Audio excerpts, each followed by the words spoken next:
Hello and welcome back to Math with Mrs. Becker. Today we are looking at Algebra 2 concepts, Chapter 1, Section 6. We are studying what are called relations and functions. Now a relation is any time you have a pairing of an input with an output.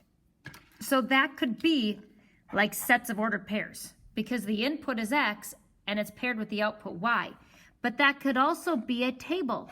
Because every value, like if I have 2 and 3, this 2 is paired with the 3. If I think of a coordinate plane, this point can be a relation. Because in order to get to this location, I had to go to the right 2 and up 2. So it was a pairing of values. So a relation is any time you have a pairing of input with output values. X is the input. Y is the output, okay? When you are talking about domain and range, the domain, they are focused on the X values. Your X values are also known as the domain. Your range are known as the Y values. So again, if they ask for the range, you are just looking at the Y's. Okay, now this is called a map. And this is hopefully something that you kind of remember from 7th and 8th grade. When you do mapping, the first oval always represents your inputs or your domains or your X, okay? They all mean the same thing. Now the second is your Y, also known as your output, also known as your range. Now the cool thing, maps, they give you ordered pairs.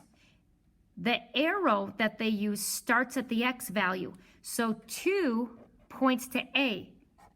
So 2 goes with A. 2 goes with B. And 2 goes with C. So every arrow represents an ordered pair. It starts at the X value, whatever it's pointing to, that is the Y value. And again, they just want you to remember that XY goes with input, output, goes with domain and range.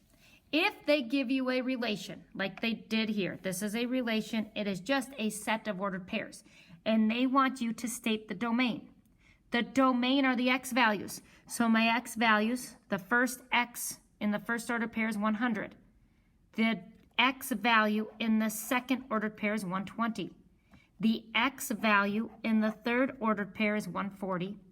The X value, next ordered pair is 160, followed by 180. So when they talk about the domain, you would just simply go to every ordered pair and you would state the X.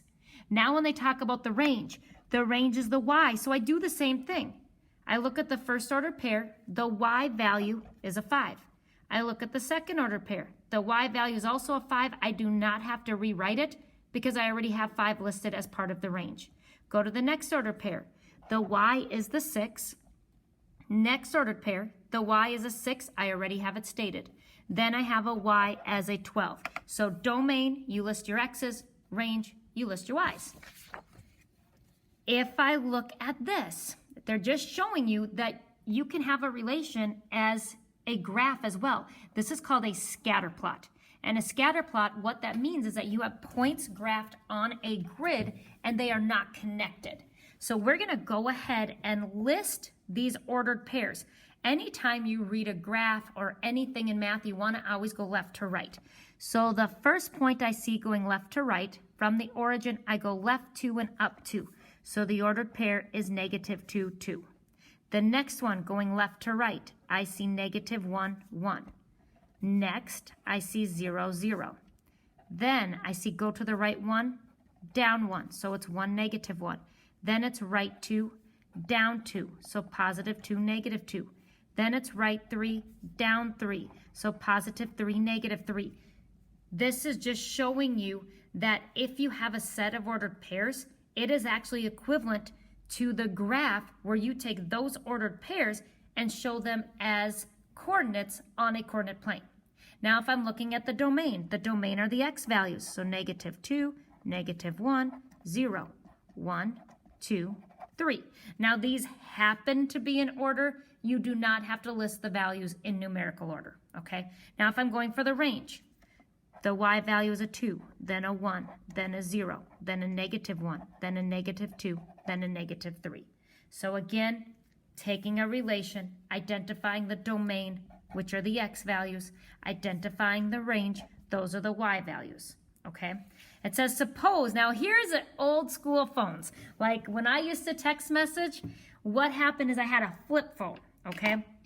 And when you use the flip phone, every single button had 3 letters on it, okay? So if you were texting, if you wanted to use the first letter, you had to hit that button once. If you wanted to use this, or you wanted to use the second letter, you would have to hit that button twice, okay? So that's what this is talking about. Suppose you are told that a person entered a word into a text message using the numbers 6284 on a cell phone. It would be difficult to determine the word without seeing it because each number can be used to enter 3 different letters. And what I'm going to do right here is show you this, okay? So if we knew that they use 6284, look at all those different letters. The 6 could be used if you hit it 1 time, it's an M. If you hit it twice, it's an N. If you hit it 3 times, it's an O. Can you guys see where this was a challenge, man? Back in the day, when you were texting, it took so much more time. If you wanted an A, you had to hit the 2 once. If you wanted a B, you had to hit the 2 twice. If you wanted a C, you had to hit the 2 3 times. So that's what they're saying, is that if you knew that, you probably did not know what word they actually sent. However, if you were told to enter the word math into a text message, you can actually flip that X and the Y. If I know I want to hit math, I know to get an M, I need to hit the 6.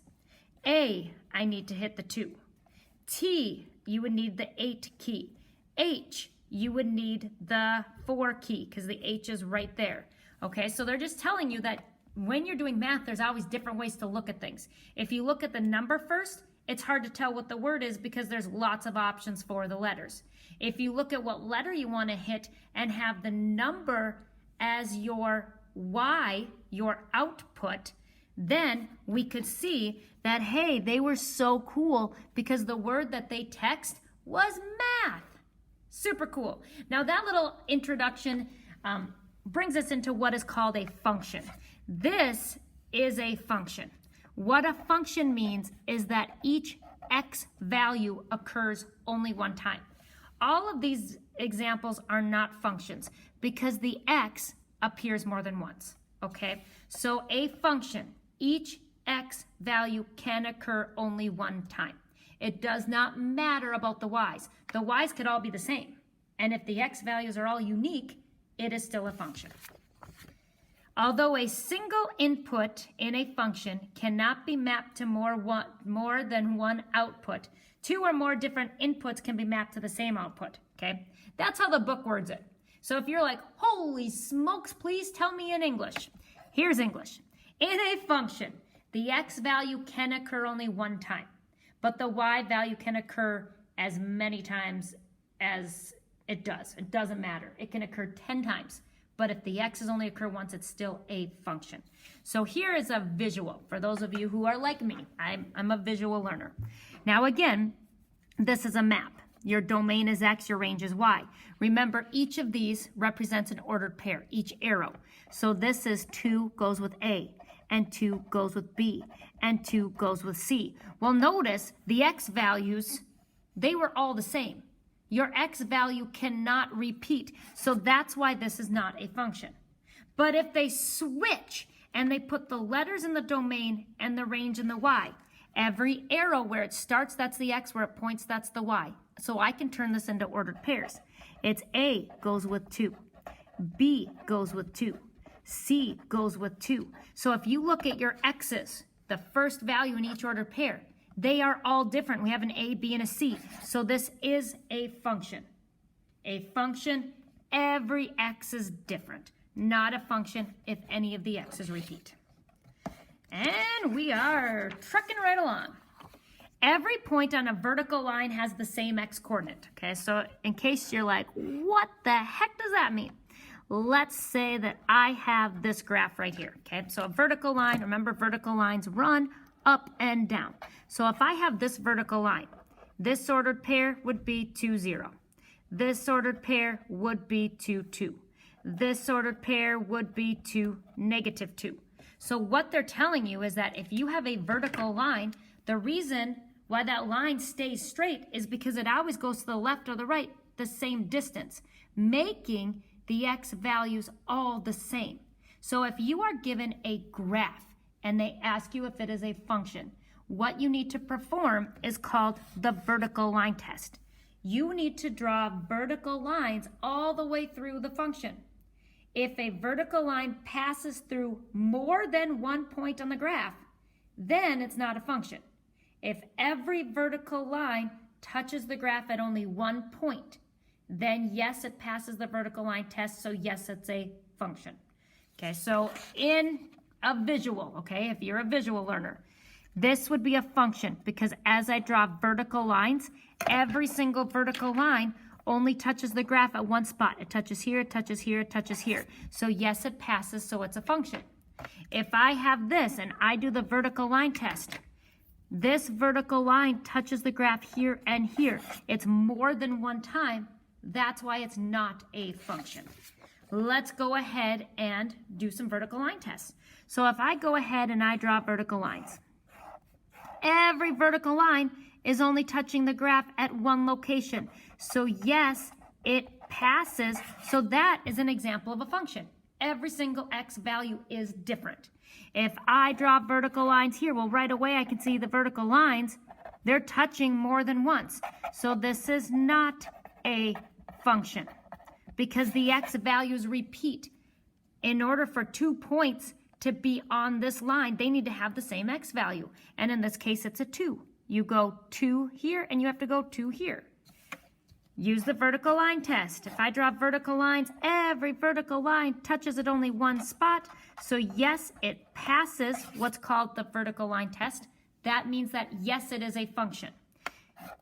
This is an ellipse. When I go ahead and I draw those vertical lines, this is not a function because my vertical lines touch the graph at more than one location.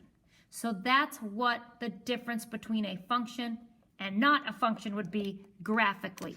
If it is a function, it will pass the vertical line test. And guys, that is 1.6. Your assignment today to practice working with relations and functions is to complete the 1.6 assignment worksheets. Have a great day.